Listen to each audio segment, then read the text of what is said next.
Eso va a ser medio largo, pero tengo hasta la próxima semana más. Porque la próxima semana ya tengo un tema. No me había dado cuenta de eso. ¿Para qué? Porque el viernes. El viernes, ¿verdad?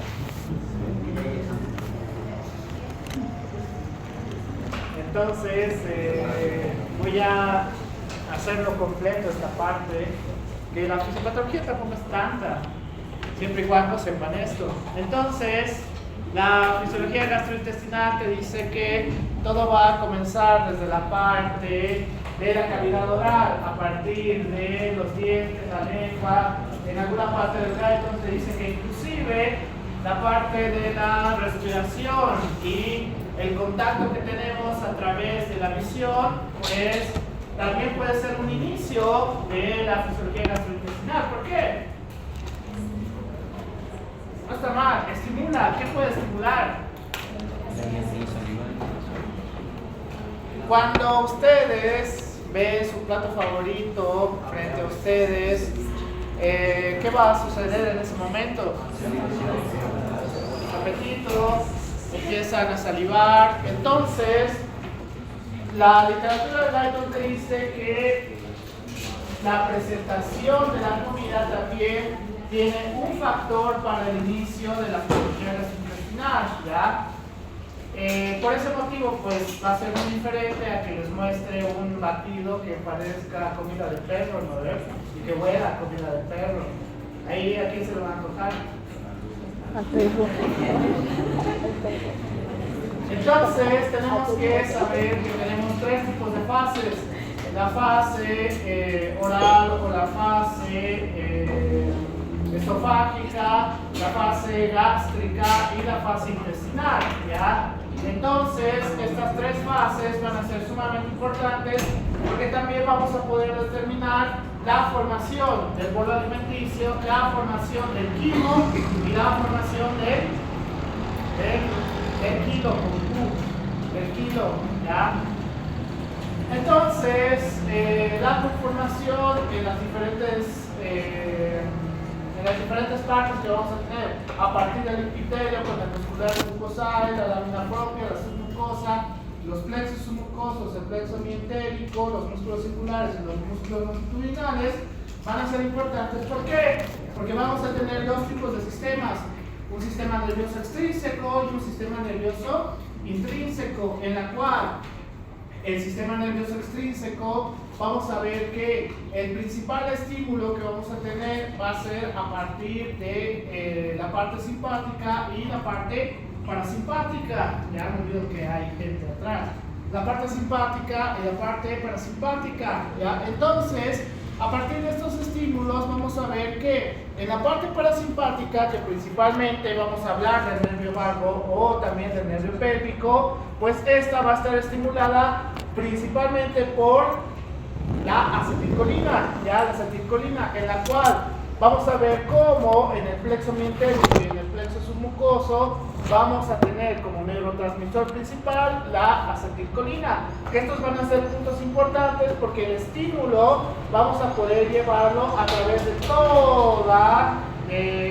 todas las porciones como tal, desde la mucosa hasta el músculo longitudinal, ¿ya? Mientras que en la parte simpática vamos a ver que a partir del ganglio simpático, en la primera porción, si bien la acetilcolina va a ser el principal neurotransmisor, cuando tenemos que llevar el estímulo hacia el plexo mientérico y hacia el plexo submucoso, la noradrenalina va a ser el principal neurotransmisor como tal. Es decir, dentro del sistema nervioso extrínseco, la parte simpática y parasimpática va a ser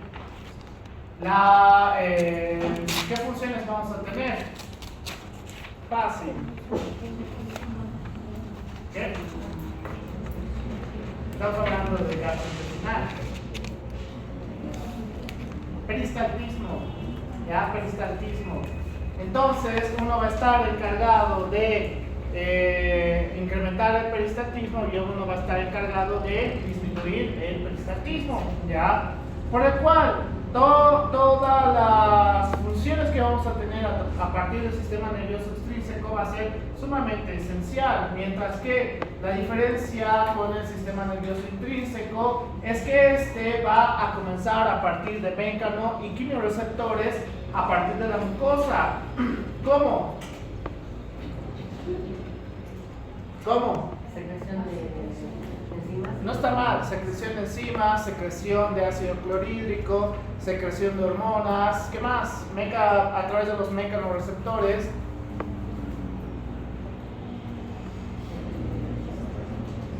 Fácil. Tendría que ver con la formación y El alimento. ¿Ya? El alimento.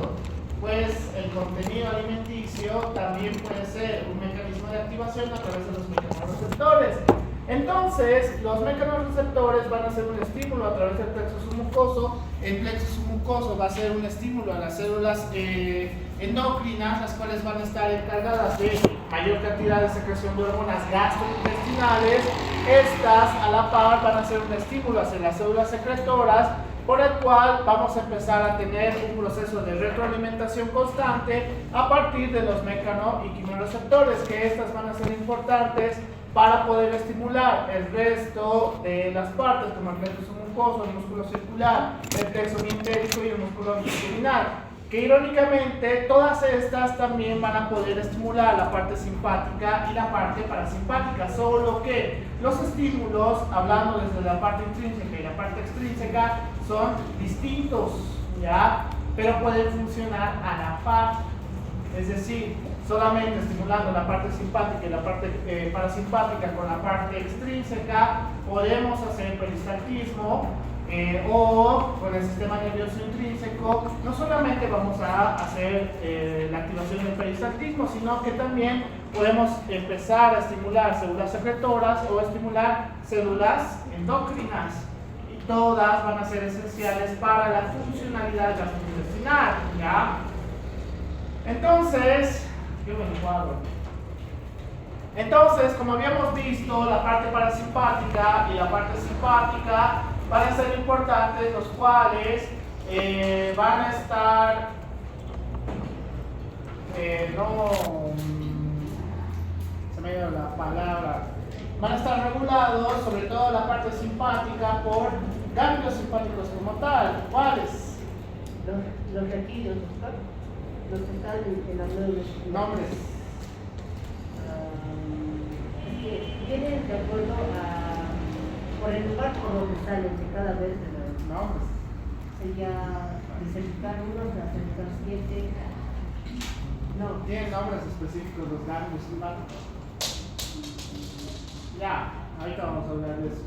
Entonces, en la división parasimpática vamos a ver que el principal nervio va a ser el nervio vago, y en la última porción, en el intestino grueso, desde la porción ascendente hasta el final, principalmente vamos a hablar de los nervios pélvicos, por el cual el sistema nervioso entérico, a través de las fibras simpáticas y las fibras parasimpáticas, van a estimular principalmente el plexo mientérico y el plexo submucoso, y a través de estos vamos a poder tener el peristaltismo, ¿ya? Mientras que, ¿cómo podríamos causar o hacer una estimulación o una inhibición a través de estímulos mecánicos o estímulos químicos?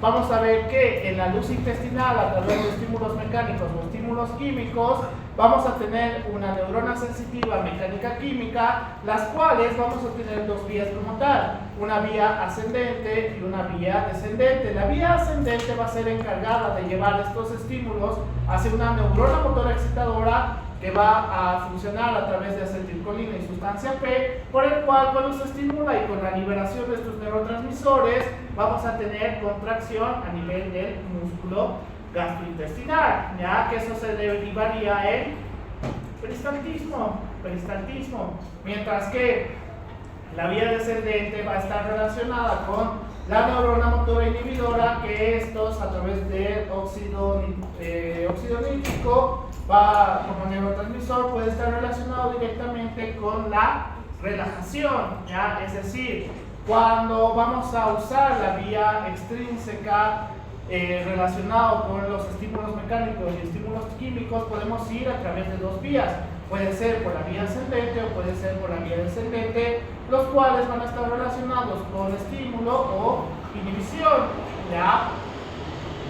Entonces, lo que les decía hace rato, la parte parasimpática va a estar relacionada principalmente con pares craneales, en la cual a través de la protuberancia relacionado con las glándulas salivales, principalmente vamos a hablar del séptimo par craneal y el noveno par craneal, ¿ya? Mientras que a través de la médula oblongada, desde la primera porción de la fase digestiva, es decir, el esófago, el estómago, el intestino delgado, gran parte del intestino delgado, hasta la primera porción ascendente del intestino grueso, vamos a hablar netamente del décimo par craneal, ¿ya? Mientras que en la última porción, lo que les comentaba, en la última porción vamos a hablar netamente de los nervios pélvicos. Entonces, en la parte simpática va a ser un poquito diferente. ¿Cómo? Estas van a estar reguladas a través de ganglios como tal, ¿ya? Número uno, el primer ganglio que va a estar encargado, similar a la parte parasimpática, con las glándulas salivales y la primera porción esofágica, pues vamos a hablar del ganglio cervical superior, ¿ya? Ganglio cervical superior. La segunda, que va a ser el ganglio celíaco, esta va a estar encargada de la segunda y tercera porción del esófago, toda la parte del estómago y hasta la primera porción del duodeno, que el ganglio celíaco va a ser importante para la fase gástrica. Mientras que en la fase intestinal, hablando de toda la parte del intestino delgado, el ganglio mesentérico superior va a ser la parte que va a inervar todo este sector, y el resto del intestino grueso vamos a hablar del ganglio mesentérico inferior, ¿ya? Es decir, toda la parte de la inervación desde la parte parasimpática y la parte simpática va a estar relacionada con todos estos, ya por eso te dice, y el nombre tan largo que tiene el nervio vago, que es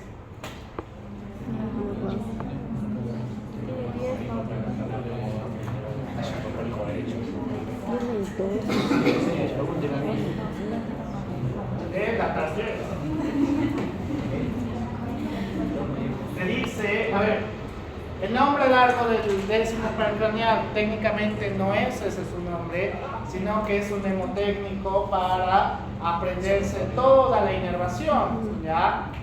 Entonces, por eso es importante aprenderse toda la trayectoria, la cual va a inervar, porque el nervio vago sí es bastante importante, hablando desde la parte visceral. Entonces, vamos a tener distintos neurotransmisores para la parte gastrointestinal, en la cual vamos a hablar de la acetilcolina, que va a ser uno de los más esenciales dentro de las funciones como tal, el péptido intestinal vasoactivo, la noradrenalina, el neuropéptido Y, el péptido liberador de gastrina, la sustancia P y las encefalinas.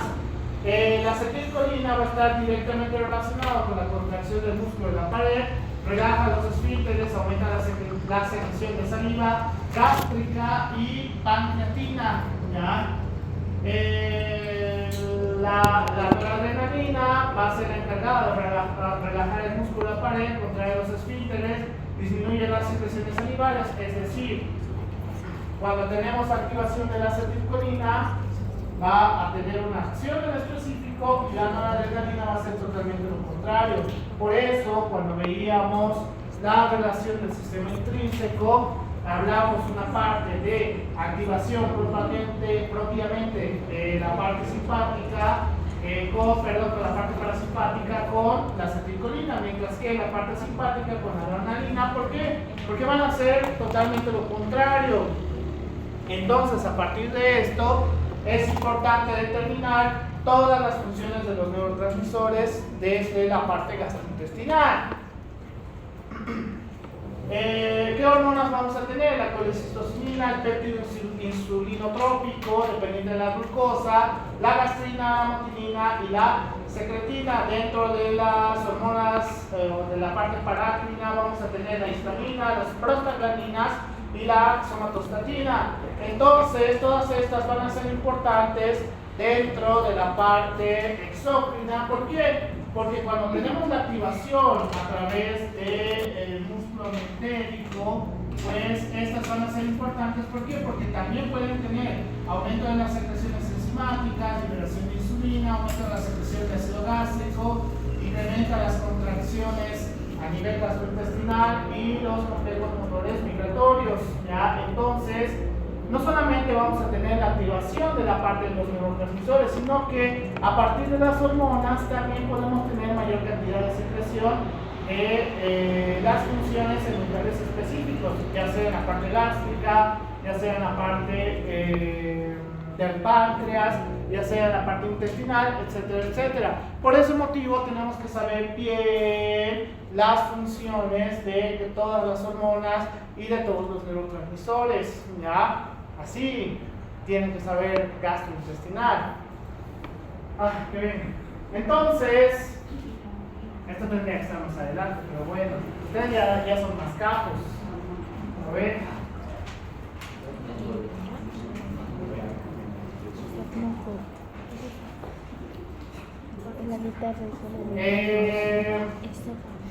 ¿Qué es esto?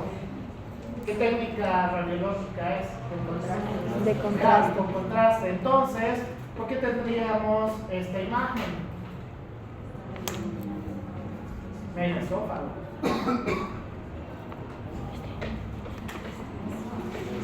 Voy a decir al doctor Hurtado, ¿no? Doctor, ¿cómo podría ser por insuficiencia de la función del esfínter esofágico inferior? ¿Cómo? Del esfínter esofágico inferior. ¿Por qué? Significa que en el megaesófago no pasa comida, no pasa alimento.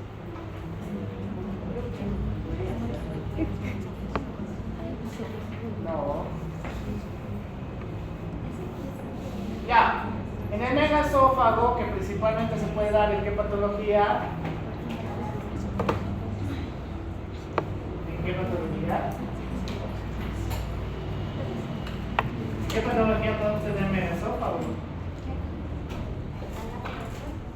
Acalasia. Podría ser. ¿Qué más?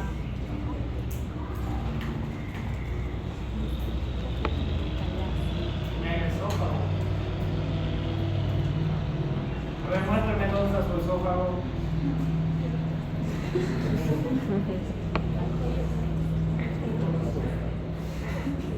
Entonces, ¿por qué se ve así? No es que hay una alteración en los esfínteres, sino que debido al incremento de la parte intestinal, es decir, del esófago, este tiene mayor capacidad de absorción, ¿ya? Es decir, está demasiado grande y con la cantidad de... Siempre se me olvida qué les colocan.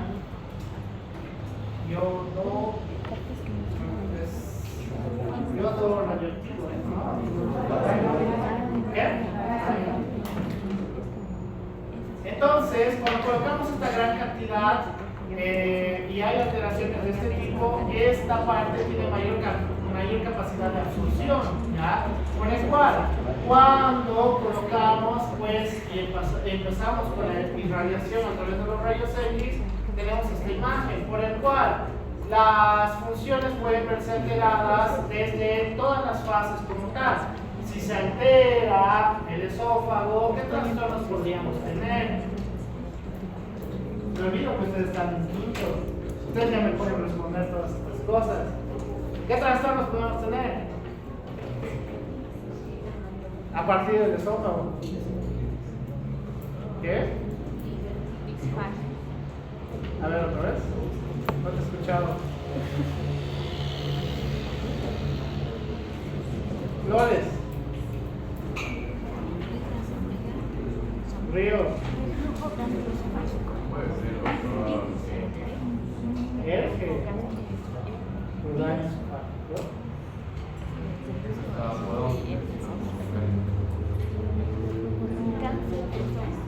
Fernanda, ¿cómo es? Cáncer. Podría ser. disfagia, el bulbo. Pero a nivel gastrointestinal, ¿cómo afecta? Eso es cuando la afección es directamente gástrica hacia arriba, no al revés.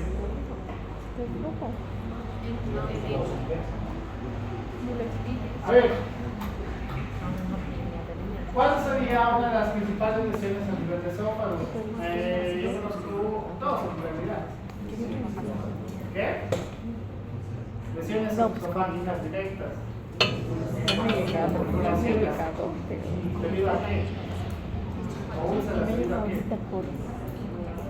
¿Qué? ¿Traumatismo? ¿Esto de flujo? Cori, ¿cómo te voy a pasar sin eso? ¿Cómo? A ver, gran pregunta. ¿Cómo habría un trauma directo hacia el esófago?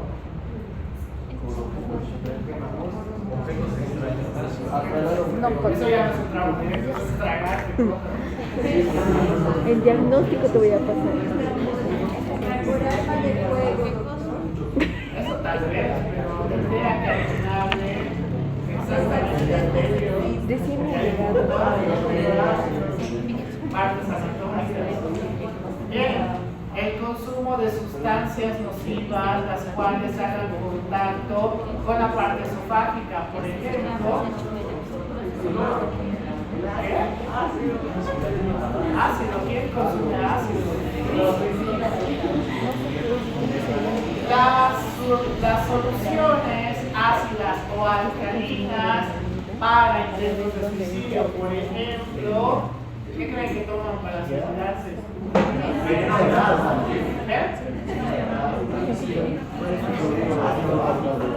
No, la suicida, eso solo para los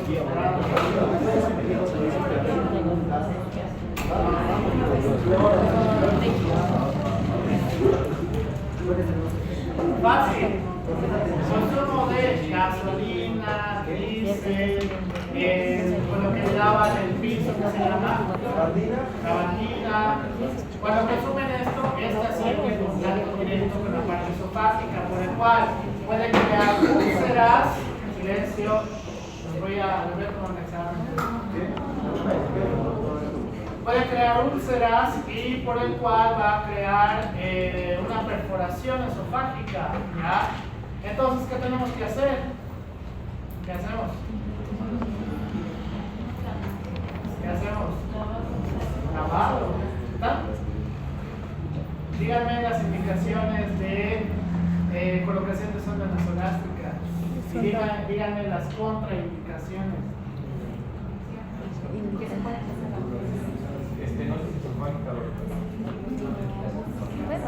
Ya puede ser.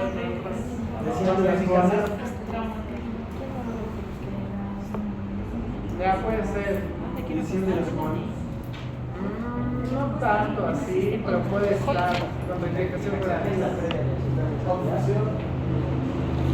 Si el paciente ha tomado gasolina, diésel, lavandina, inclusive órganos fosforados, no se le puede colocar tan fácilmente la sonda, ¿ya? ¿Por qué? Porque si ha creado úlceras y perforación, ¿qué van a hacer con su sonda? Van a empeorar la situación, ¿ya? Por eso tiene que tener mucho cuidado. Si está sangrando por la boca, no se le tiene que colocar así por así. Van a crear más problemas. Se supone que está quito, ¿no?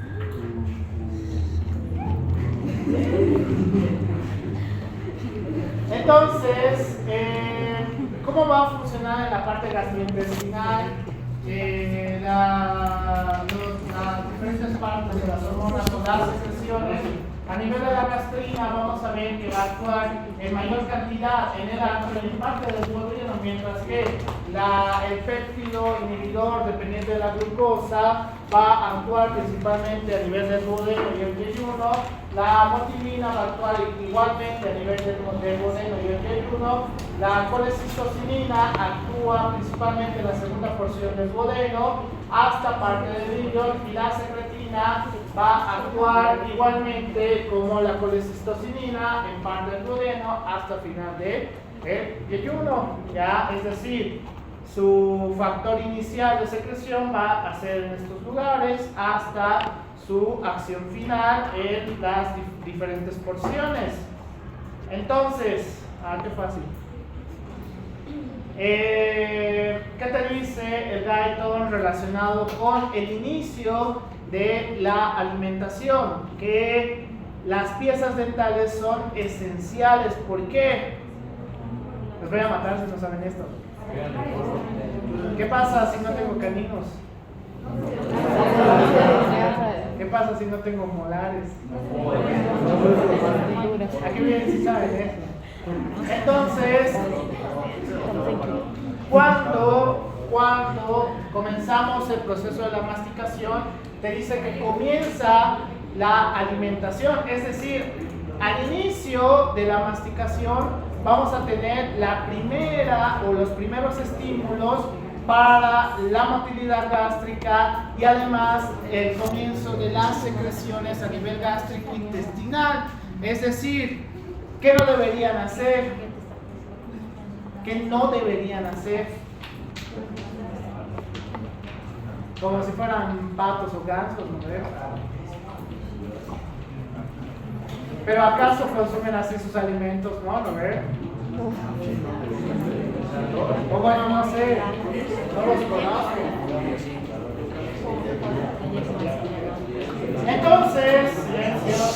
Entonces, a raíz de esto te dice que los jugos no están recomendados bajo ningún sustento en las dietas, a menos que no tengan piezas dentales, por ejemplo, ¿en quiénes?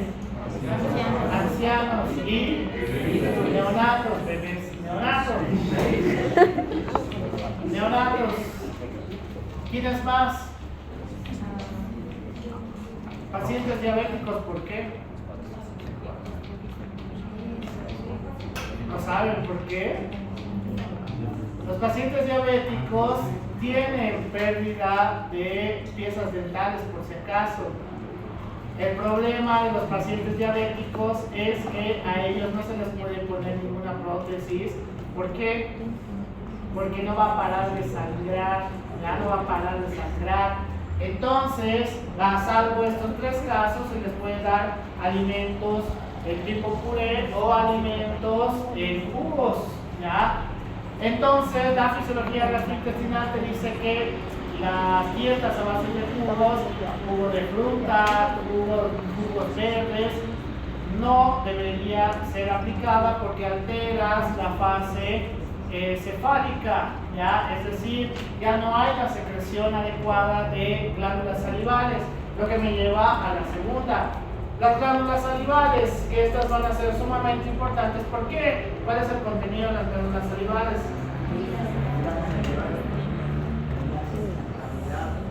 Ya, uno, amilasa. ¿Qué tipo de amilasa? O, ¿cuál es otro nombre?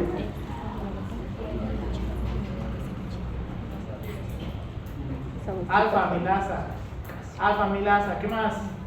Lipasa, ¿qué más? Mucosa, ya, ¿qué más?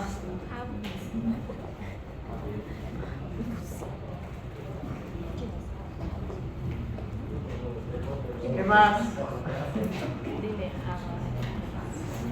Tienen tres tipos de factores protectores contra microorganismos. Un factor protector contra bacterias, un factor protector contra virus y un factor protector contra hongos, ¿ya? Entonces, cuando hacen su formación del bolo alimenticio, técnicamente estos van a estimular, sobre todo la alfa amilasa, va a estimular que tengamos la formación de enzimo, ¿ya? La alfa amilasa va a ser importante cuando llegue a la parte gástrica, pero en sus patologías, del año 3000, ¿qué trastorno creen que está apareciendo? Hay una disminución de la secreción de glándulas salivales, que esto está empezando a crear alteraciones gástricas. principalmente gastritis. ¿Por qué? El libro de Guyton te dice que la manera correcta para alimentarse es solamente tenemos que destruir el alimento en combinación con la secreción de las glándulas salivales, es decir, con saliva, ¿ya? Todo lo que consuman, pero cada vez eso se va alterando. ¿Cómo? ¿En serio no les da una idea?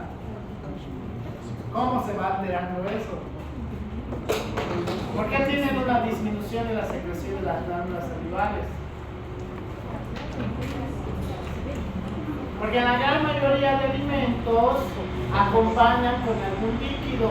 El líquido hace que sea mucho más fácil el consumo, pero eso hace una disminución de las glándulas salivales, por el cual la disminución de alfa-amilasa crearía alteraciones a nivel de la fase gástrica. Entonces, ¿qué es lo que deberían hacer o cómo deberían consumir sus alimentos durante su almuerzo, por ejemplo? No. ¿Qué pasa si es un alimento seco? Van a morir. Eso ya el Guyton te dice, cualquier sea el acompañamiento líquido, gaseosa, jugo, agua o lo que ustedes gusten, deberían consumirlo al final, ya no entre comida, ¿no ven? Están masticando y de repente su Coca-Cola se tragan, no de esa manera, sino que después de haber consumido el alimento, recién tomar el líquido, ¿ya? Esa sería la manera correcta, porque si no van a seguir teniendo alteraciones gástricas. Por ejemplo, en México es uno de los países con más trastornos gastrointestinales a nivel Latinoamérica, incluido Estados Unidos, que tiene un montón de enfermedades gastrointestinales. ¿Por qué? Por el consumo rápido de picante. Bien, el consumo excesivo de picante hace que todo el tiempo estén con algún líquido porque no toleran el picante, porque no es normal tolerar el picante por si acaso. Entonces, esto crea trastornos gastrointestinales que, segunda por si acaso, que va a hacer, les voy a hacer leer el Guyton y me voy a ir. Así que ustedes decidirán.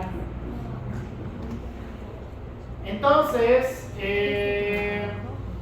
como consumen comida picante y consumen líquido de manera inadecuada, pues empiezan a tener trastornos gástricos, principalmente gastritis, ¿ya? Por el cual tenemos que cambiar este tipo de hábitos en nuestros pacientes. ¿Cuál sería el peor de los casos con la gastritis? ¿Cuál sería la peor consecuencia? Sea gástrico. Esas serían las peores consecuencias, por el cual el índice de trastornos cancerígenos a partir de este tipo de cambios en la alimentación, sobre todo en México, se ha empezado a ver mayor cantidad de CA, ya, cáncer como tal. Entonces, algo importante relacionado con la saliva es la concentración de iones que vamos a tener. A comparación del plasma, vamos a ver que igual que en el plasma tenemos gran cantidad de sodio, pero en segundo lugar vamos a tener bicarbonato. ¿Por qué? Porque justamente la saliva va a ser un amortiguador cuando llegue a la parte gástrica, ¿ya? Entonces, el sodio y el bicarbonato van a ser sumamente importantes dentro de la conformación de todo lo que tiene la saliva, ¿ya? ¿Cómo vamos a tener el bicarbonato a partir de? Pues desde la zona apical y desde la zona vasolateral vamos a ver que el ingreso de agua y el ingreso de CO2 muy similar a aquel proceso. ¿Dónde más ocurre esto? Ocurre en los lugares. ¿Dónde? Ya, uno en la parte renal, el otro no, En el pulpo. respiratorio. Entonces, la unión del agua más el CO2 nos va a dar a través de la anhidrasa carbónica y vamos a poder tener la separación para tener bicarbonato y hidrogeniones, ¿ya? Es decir, toda esta parte vamos a poder obtener los iones que tenemos en la saliva y asociado a esto vamos a poder obtener la parte del bicarbonato, ¿ya? Así es como funciona el componente que vamos a tener dentro de la saliva relacionado con el bicarbonato y relacionado con los iones. Entonces, ¿qué sabores vamos a tener en la lengua? Agrio.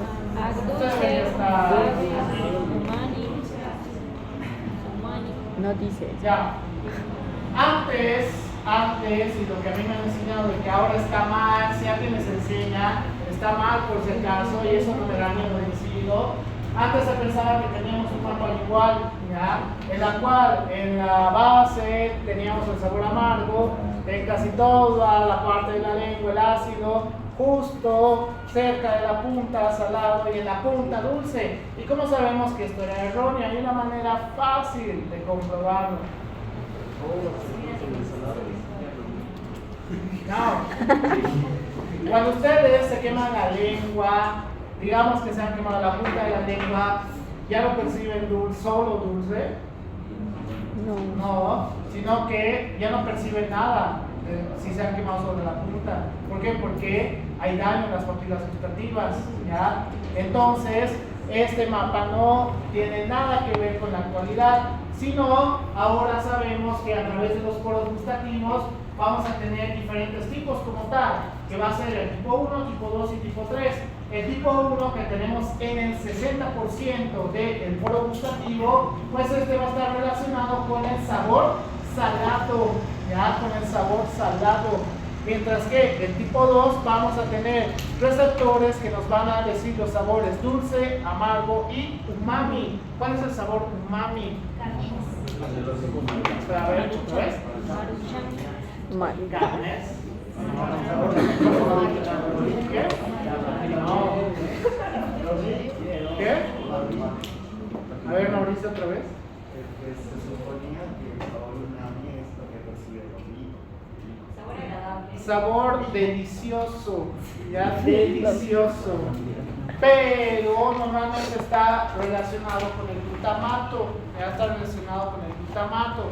Entonces, a partir de quesos principalmente, podemos tener mayor percepción de sabor umami, ya. Con el queso se ha visto que tenemos mayor percepción de umami. Y en el tipo 3 que vamos a tener menor al 10%, va a estar el sabor ácido, ya, el sabor ácido. En todo esto, ¿qué sabor no hay, pero que frecuentemente consumen? Picante, ¿por qué? Porque no se factor que lastima, lo que sientes es el dolor.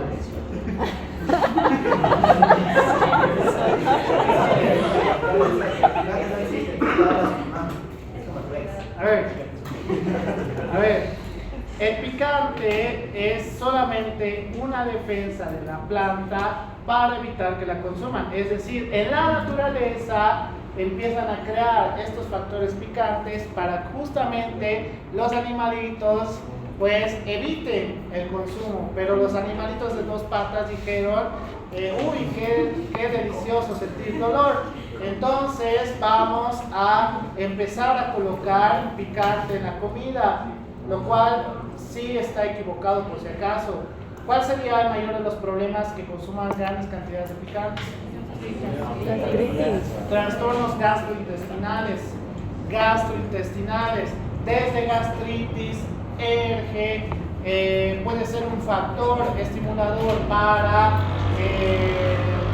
el cáncer gástrico, alteraciones de las glándulas salivales, alteraciones en los esfínteres, etcétera, etcétera. Por eso los mexicanos ahorita están con un montón de problemas gastrointestinales, ¿ya?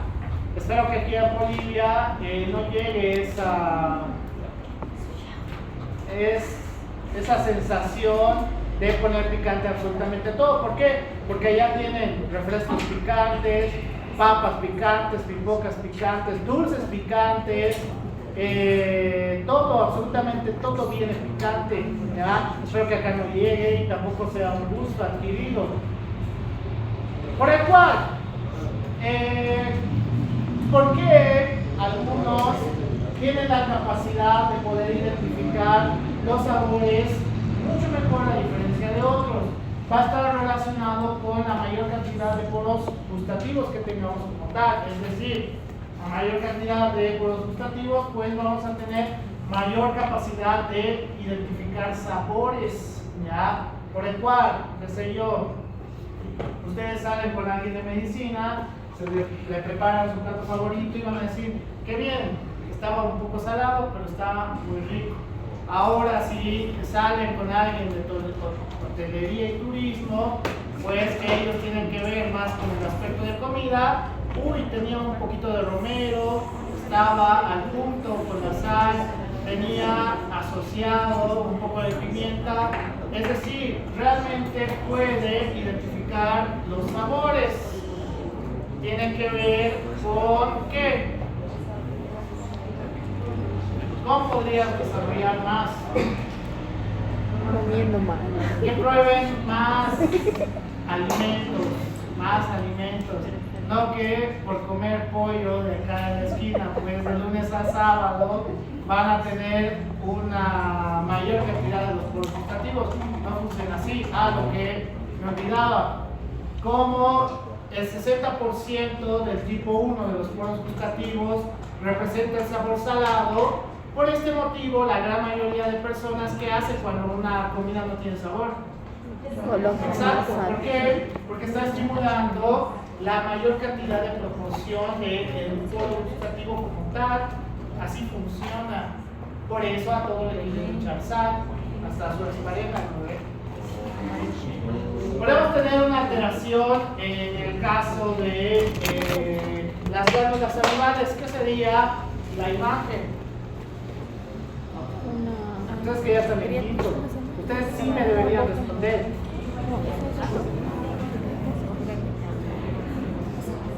¿Qué? Rajaduras. Relacionado con glándulas salivales y la lengua. ¿De las glándulas salivales? Deshidratación. ¿Cómo podrías obstruir las glándulas salivales? Doctor. Con infecciones tal vez, pero claro. El síndrome de Sjögren, ¿qué es el síndrome de Sjögren? ¿Han debido llevar a la universidad? Es una enfermedad autoinmunitaria que básicamente que no solamente las glándulas de la lengua, sino que las glándulas lacrimales y todas las glándulas que están en Todas las glándulas secretoras ya no pueden empezar a secretar sus sustancias. Entonces, en el Sjögren relacionado con la parte gastrointestinal, ya no hay secreción de glándulas salivales y esto crea también que tengas una lengua geográfica, es decir, que empiezas a tener ranuras en la lengua. ¿Por qué? Porque ya no hay secreción, pero la lengua, ¿por qué estaría geográfica? Por la Está deshidratación. deshidratada, bien, está deshidratada. Entonces, el Sjögren puede ser una afección directamente hacia la parte gastrointestinal. Bien. Dentro de la motilidad vamos a tener dos tipos de contracciones peristálticas como tal. ¿Ya? Una que es precisamente el peristaltismo, así se llama, el peristaltismo, en la cual inicia con una contracción. ¿Para qué? Para crear movimiento, ya sea del bolo alimenticio, del quimo o del kilo, y llevar contracción, relajación, movimiento, contracción, relajación, movimiento, contracción, relajación, movimiento. Mientras que en zonas donde vamos a tener la absorción de sus nutrientes o el agua de esta parte, vamos a tener contracciones de segmentación o también llamamos contracciones de mezcla, ¿ya? En la cual vamos a hacer una contracción dividiendo estas partes hasta que hagamos una gran contracción en la cual podamos unir, y esta sería mucho más sencillo para hacer los procesos de absorción, ¿ya? Procesos de absorción. Entonces, dentro del punto de vista de la motilidad vamos a tener estos dos aspectos: contracciones peristáticas y contracciones de segmentación o contracciones de mezcla. Entonces, cuando ya iniciamos la fase cefálica, tenemos que hablar del primer proceso, que va a ser el proceso de la deglución. La literatura del Guyton te dice que tenemos un centro de la deglución, el cual el primer estímulo para el centro de la deglución va a ser la formación del bolo alimenticio. Este centro de la deglución, vamos a ver que es sumamente importante. ¿Por qué? Cuando ya tenemos el estímulo a través del centro de la deglución, este estímulo va a llevar todo hacia abajo hasta la parte esofágica, en la cual esto puede iniciar los primeros movimientos de peristaltismo, ¿ya? Por el cual la fase inicial de la deglución es sumamente importante desde el punto de vista de la fase cefálica. Entonces, ¿qué te dice hablando de la deglución? Que cuando comenzamos el proceso de la deglución es sumamente importante tener el proceso de la masticación y la formación del bolo alimenticio. ¿Por qué? Porque el peristaltismo a través del esófago va a ser como una gran ola.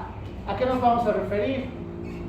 Que como las olas de mar, comienza con uno, luego con otro y luego el siguiente. Entonces esto va a ir desde la parte superior del esófago hasta la parte inferior, donde vamos a tener un punto de encuentro con el estómago.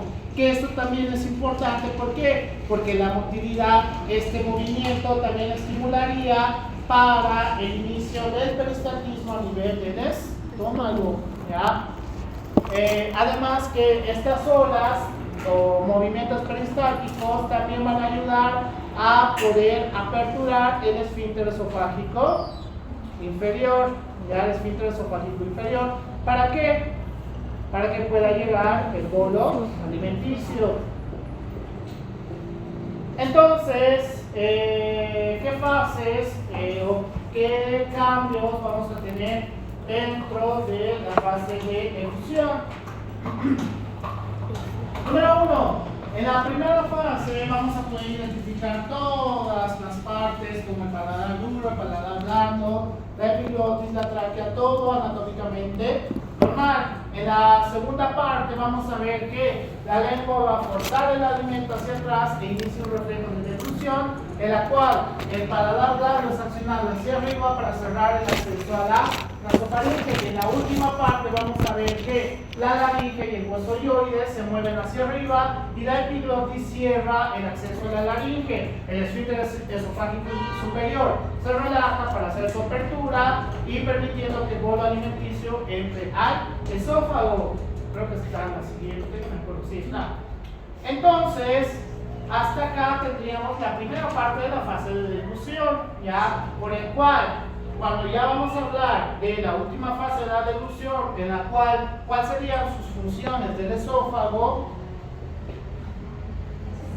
Eso es fácil. ¿Qué? Paso de elementos. ¿Qué más?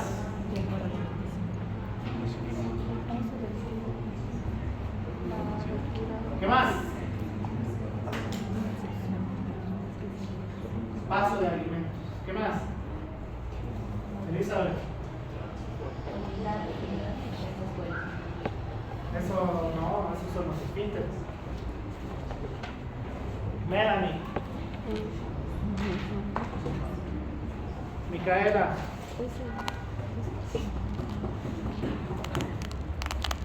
Sausini. Esa algo tiene que ver con el... ¿Qué? A ver, más fuerte. No, Mauricio, no busques en internet.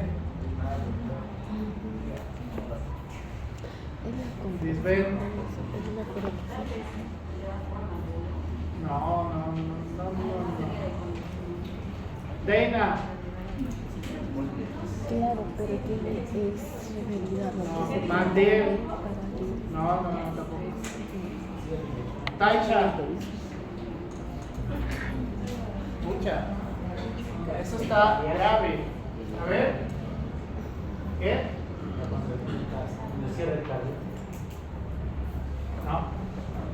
El libro del Guyton te dice que antes, erróneamente, se creía que el esófago era solamente el paso del alimento, ¿ya?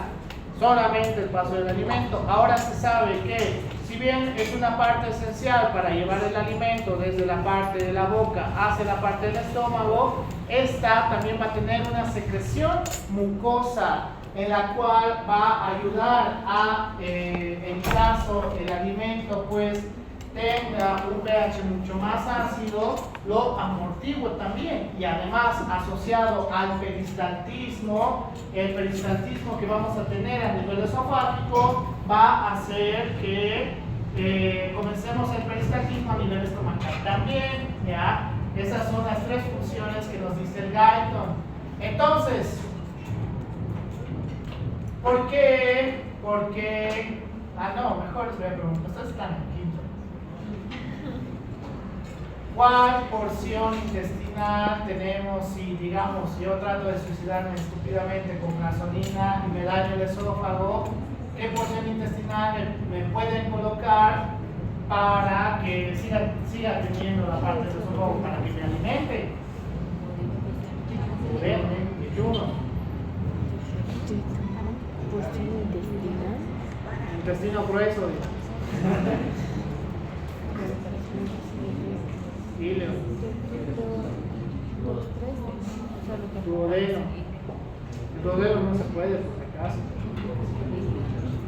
Todas sus porciones son importantes, sabrán, ¿no? Tiene que ser el yeyuno o ileo. ¿Por qué? Asociado a lo que les acabo de decir, secreción mucosa y peristaltismo. Si solamente fuera como ustedes me acaban de decir hace un momento, que solamente es el paso, para eso le ponemos un tubo y ya, ¿no? Para eso le ponemos un tubo y ya, si solamente es el paso. Pero así no funciona la fisiología gastrointestinal. Ahora se sabe, ni siquiera ahora, hace 20 años se sabe que las funciones esofágicas también son la de secreción y también para el peristaltismo. Hay peristaltismo en el esófago. Hay peristaltismo en el esófago, no es un tubo inerte y ya. Bien. Entonces, ya terminamos la fase cefálica o la fase esofágica, en la cual tenemos la apertura del esfínter esofágico inferior. Entonces, esta va a llegar al estómago, en la cual a nivel del cuerpo del estómago vamos a tener las células de marcapaso, en la cual gracias a esta vamos a iniciar un potencial de acción para el peristaltismo gástrico, ¿ya? El incremento del peristaltismo gástrico estimula la formación de ácido clorhídrico, ¿ya? Por eso el peristaltismo también tiene que iniciar en esta parte estomacal. Entonces, aquí viene mi pregunta. ¿Por qué los jugos, cualquier dieta de jugos no es buena? Hablando desde la parte gastrointestinal, en su funcionalidad. Piensen un poquito.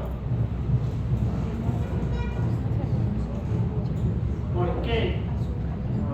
Azúcar. No. Podría ser porque el estómago inicial, que se ejecuta la reducción, cuando ya va a llegar, en este caso, el jugo ese alimento al estómago, no va a haber las enzimas de secreción de ácido. Porque toda la fase cefálica se la va a saltar, a menos que, no sé, tengan algún tipo de daño cerebral, no mascan su jugo, ¿lo ve? Para eso les dan una bombilla o pajilla o como le diga, para consumir el jugo, ¿verdad? O a menos que estén masticando ahí la pajilla. Entonces, saltamos toda la fase cefálica y ¿qué va a pasar? Llegamos directamente a esta parte, por el cual, ¿cuál sería la principal reacción del estómago? Secreción excesiva de ácido clorhídrico. Por este motivo te puede crear una dieta exclusiva de jugos gastritis. Por este motivo no se recomienda la dieta de jugos por si acaso. No se recomienda, yo jamás la recomiendo. Entonces, qué bien. Vamos a ver cómo dentro del lumen del estómago tenemos diferentes células como tal, en la cual, si no saben esto, voy a hacer una tarea difícil respecto a esto. Las células, vamos a tener células epiteliales, células de la mucosa cervical, células G, células D, células principales y células parietales. ¿Qué secretan las células G? Bien, gastrina. ¿Qué secretan las células D? Estamos buscando una palabra con G, ¿no? ¿Qué?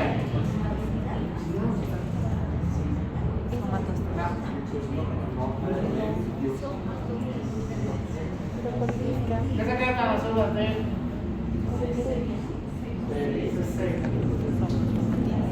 Somatostatina. ¿Qué es somatostatina? ¿Qué es somatostatina?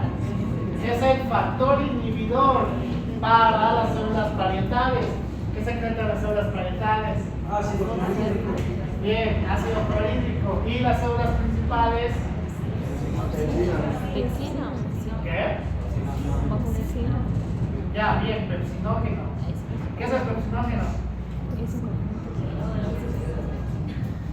¿Qué? A ver, otra vez, Lisbeth. Es la enzima no activada de la pepsina. Es eso, el pepsinógeno. Es cuando no está activada la pepsina. ¿Y cómo activamos la pepsina? Con ácido clorhídrico. Ya, con ácido clorhídrico. Entonces, y la parte más importante, las células de la mucosa cervical, ¿qué van a secretar? Mucosa. Moco, mucosa. Entonces, ¿por qué es importante tener toda la perspectiva de la secreción de ácido clorhídrico a partir de las células parietales? Porque cuando tenemos la secreción de las células parietales, vamos a ver que a mayor cantidad de estímulo de las células parietales, vamos a tener mayor cantidad de secreción. Como un factor amortiguador, vamos a ver que las células de la mucosa del cuello también van a empezar a hacer su secreción para, en combinación con el ácido clorhídrico, pues no causemos tanto daño a la mucosa gástrica, ¿ya? Pero si estimulamos excesivamente las células parietales, va a sobrepasar la secreción de las células de la mucosa, ¿ya? Entonces, ¿esto qué va a ocurrir? Un incremento del pH, ¿ya? Vamos a volver un pH más ácido, mucho más ácido. Entonces, supongo que saben esto. ¿Lo ven? ¿Qué es esto? Es la producción de ácido clorhídrico. ¿Cómo? A través de la bomba de protón. Bomba de protón. No estás lejos, pero es la formación de ácido clorhídrico, en la cual ¿qué tiene el ácido clorhídrico esencialmente? Hidrogeniones y cloro. Entonces, ¿de dónde vamos a sacar los hidrogeniones?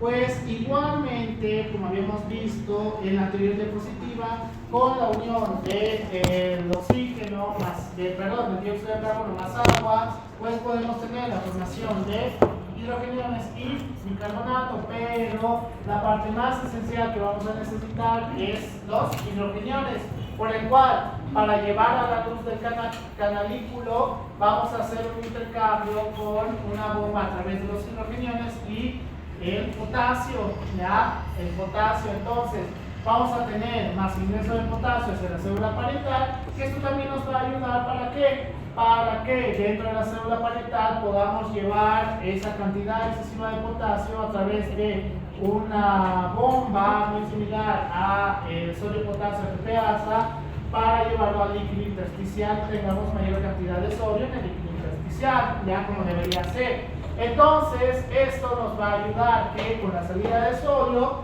podamos tener el ingreso directo, sin ninguna bomba, solamente a través del canal iónico de cloro, ¿ya? De cloro. Entonces, vamos a tener en mayor proporción los hidrogeniones y en mayor proporción el cloro, por el cual vamos a tener la formación adecuada de ácido clorhídrico, ¿ya? Entonces, ¿qué cosas pueden estimular y qué cosas pueden inhibir la célula parietal? Dentro de las cosas directas que pueden estimular la célula parietal está la acetilcolina, ¿ya? La acetilcolina. Mientras que el estímulo de las células G y el estímulo de las células CPE, vamos a tener mayor cantidad de estímulo de gastrina y mayor cantidad de estímulo a través de la histamina, por el cual estas tres van a estimular mayor secreción de ácido clorhídrico. ¿Y cómo podemos hacer una inhibición del ácido clorhídrico? A través de dos procesos de prostaglandinas o somatostatina, que esta va a estar estimulada a través de las células T. Por eso necesitamos células T. Supongo que esto lo van a aprender, si no, los voy a aplazar. ¿Cómo el Helicobacter pylori crea alteración de esto?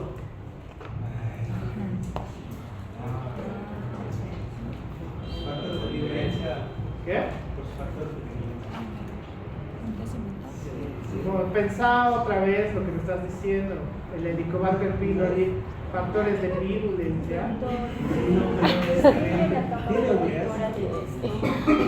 ¿Cómo?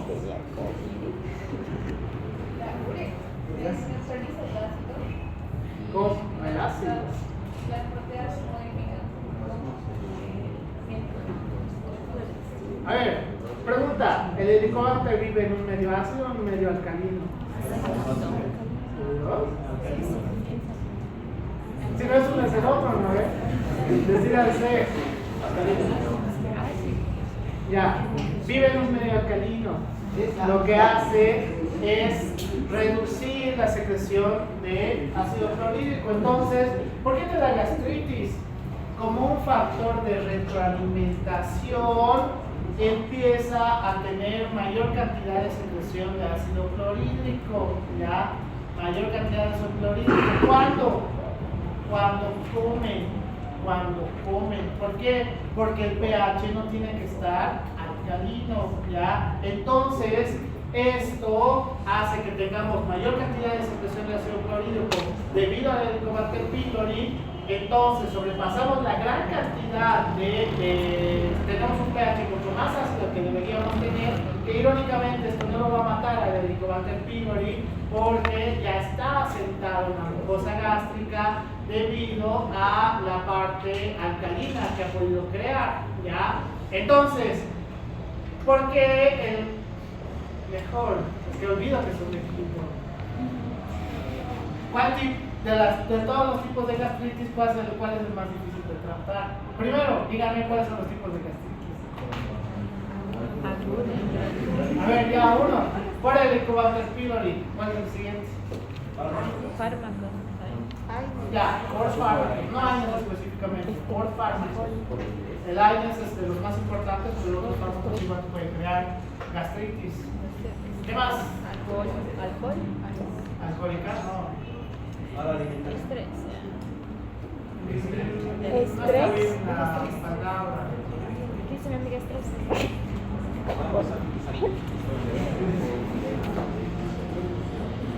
Gastritis con trastornos alimenticios. ¿Qué tipo de trastornos alimenticios?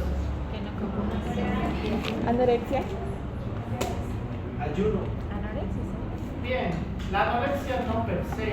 El ayuno, ya el ayuno prolongado puede darte gastritis si ya tienes gastritis, por si acaso.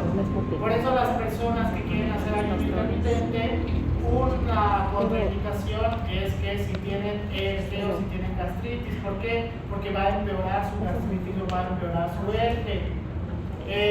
Y uno más asociado es gastritis por estrés. Gastritis por estrés. Ya hemos llevado, ¿no? La parte de la hormona del estrés. a nivel gástrico, este va a estimular mayor salida de ácido clorhídrico. ¿Por qué? Porque la hormona del estrés va a empezar a estimular mayor salida de acetilcolina, ¿ya? Entonces, ¿qué pasa cuando están en semana de exámenes? Por ejemplo, la próxima semana, ¿qué van a tener? Estrés. Estrés, pero hablando de la parte gastrointestinal. A ver, otra vez yo te voy a pedir más. Pero mi gran pregunta, ¿el estrés es suficiente para que tengan gastritis? No, ¿por qué? ¿A qué lo asociaría con ustedes? A la mala alimentación. Mala alimentación. ¿Por qué? Porque toda esa semana empiezan a comer todo lo más rápido que puedan, ¿no ven? Entonces, eso te puede crear trastornos gástricos como tal. Por el cual tenemos que tener mucho cuidado con los estímulos o la parte de la inhibición del ácido clorhídrico.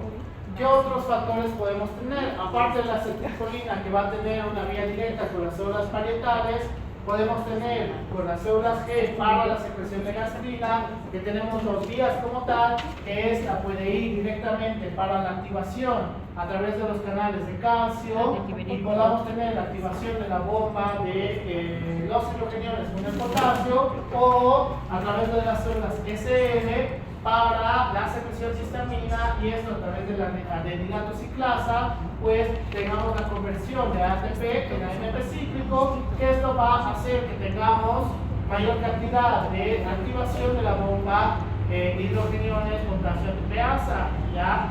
¿Y cuál sería la acción directa? Mayor cantidad de ácido clorhídrico, ya esto relacionado con la parte de las hormonas, que supongo que han llevado bien. ¿No ven? ¿No ven?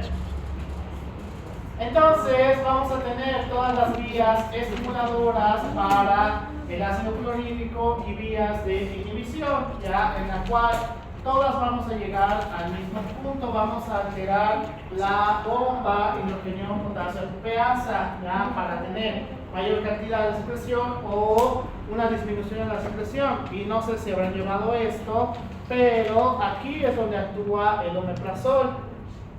¿Cómo actúa el omeprazol? Inhibición de la bomba de protones, por el cual, ¿qué ya no hacemos? Ya, ¿por qué? No es que va directo hacia la secreción. ¿Inhibe el intercambio? Exacto, va a inhibir el intercambio, y entonces ya no tenemos formación del ácido clorhídrico, ya no tenemos tanta formación. Pero lo malo del omeprazol es que te puede dar un trastorno, ¿cuál?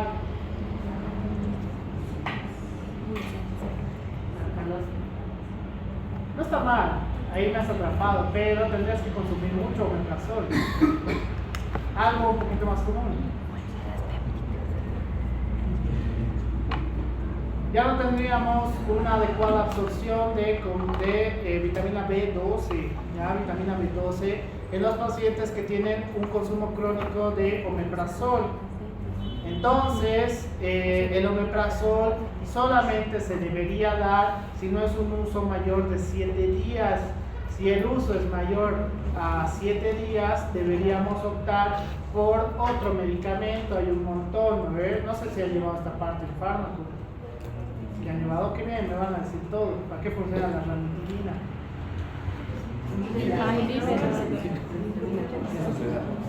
Bien. No nos preguntas bien. Entonces, la regulación de la secreción de ácido clorhídrico va a partir tanto de la fase cefálica como de la fase gástrica, es decir, la parte cefálica también es importante. Por este motivo no deberíamos tener consumo de chicle si tenemos gastritis. ¿Por qué? Ahora díganme ustedes por qué. Bien, porque es un estímulo para la formación de ácido clorhídrico y la salida de ácido clorhídrico. Entonces, si tienes gastritis y consumes chicle, ¿qué vas a tener? Un cuadro mucho peor de la gastritis, que puede llegar incluso a una enfermedad de reflujo gastroesofágica. Ya, pues están con el chicle y de la nada, qué raro, siento la boca picante. Y es por eso, ¿ya? Es decir, la fase cefálica también actúa para la secreción de ácido clorhídrico, mientras que la fase gástrica, si bien va a ser la parte más importante para la secreción de ácido clorhídrico, no es la única. Por ese motivo tenemos que tener en cuenta también la fase cefálica, desde la boca, la vista, el olfato, hasta la parte esofágica, y la fase gástrica para la secreción de ácido clorhídrico. ¿Por qué? Porque a partir de estos vamos a poder entender los trastornos gástricos e incluso trastornos relacionados con la parte hepática y trastornos relacionados con la parte biliar, que es a donde quiero llegar. Entonces, vamos a tener factores de protección y factores dañinos de la mucosa como tal. Factores de protección: el bicarbonato y el moco, las prostaglandinas. ¿Por qué las prostaglandinas?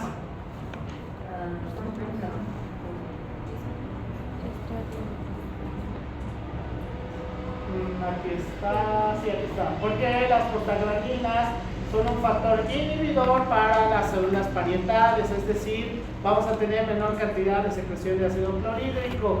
El flujo sanguíneo mucoso y factores de crecimiento, que también estos van a causar una inhibición en la salida de ácido clorhídrico, mientras que factores dañinos vamos a tener mayor cantidad de hidrogeniones y la pepsina. ¿De dónde sacamos la pepsina? Del pepsinógeno. ¿Y cómo tenemos la activación del pepsinógeno? En combinación con el ácido clorhídrico, porque la pepsina es un factor estimulador para mayor cantidad de ácido clorhídrico. Ya a mayor cantidad de pepsina, mayor formación y salida de ácido clorhídrico. Entonces, si tenemos una elevación de pepsina, puede causar mayor cantidad de secreción de ácido clorhídrico. El Helicobacter pylori, el uso de AINES, el estrés, el tabaquismo y el alcohol. Ustedes tienen 1, 2, 3, 4, 5 factores dañinos de 6. ¿No ven? O alguien me dice que no. Y nadie me dice que no. Sí, el alcohol no. No. El tabaquismo, ¿cómo afectaría a la gastritis o al daño de la mucosa gástrica? ¿Qué?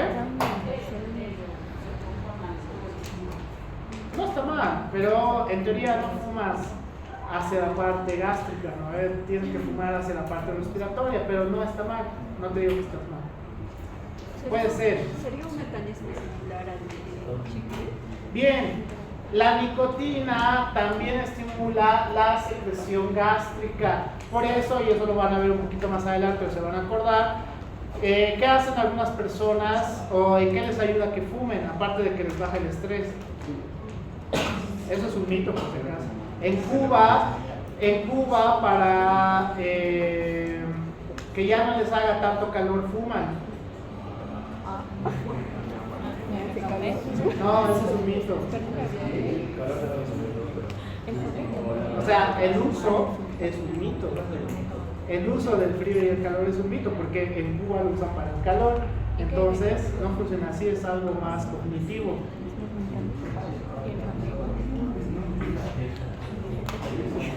La nicotina sería un factor activador del ácido clorhídrico, ¿ya? Es decir, algunos pacientes fuman para que acelera el peristaltismo, y el incremento del peristaltismo hace mayor cantidad de ácido clorhídrico, y fuman para qué? Para ir al baño mucho más rápido, ¿ya? O algunos que están constipados fuman para que ya no estén constipados, lo cual no es recomendable porque el daño pulmonar es el problema, ¿no ve?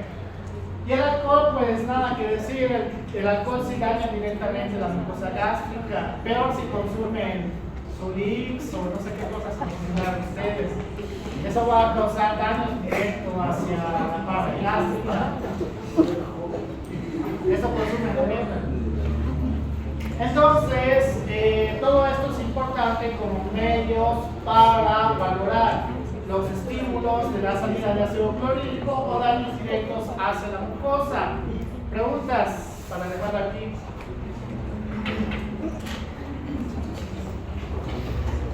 Así que yo tengo que fumar para estreñir.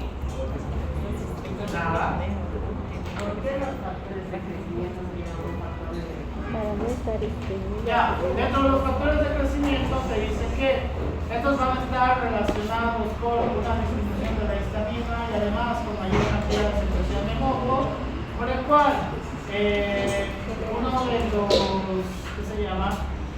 Una de la parte hormonal relacionada con mayor secreción de ácido clorhídrico era justamente la histamina, ¿ya?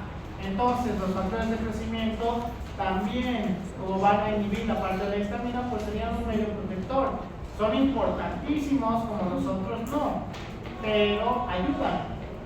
Es decir, si tienes una alteración con los factores de crecimiento, puedes tener trastornos con la parte gástrica. Por ejemplo, ¿quiénes? Los pacientes con... Ay, se me ha ido la palabra ahorita. Acondroplasia. ¿Quién sabe quiénes son los pacientes con acondroplasia? No, se les dice enano. Bien, personas de la... Es que no sé, Las personas con baja estatura y tienen una alteración de factor de crecimiento tienen trastornos gástricos, lastimosamente, siempre están con gastritis, etcétera, etcétera. Y en eso no es lo que podemos hacer, ¿no? Tienen un trastorno genético para tener acondroplasia. Menos que expliquemos. ella, Una pregunta, mi amiguita. esta es la parte 1, la parte 2 no voy a dar el tiempo. Y esto es transversal, en ese caso. ¿Qué? Examen va a entrar, dice.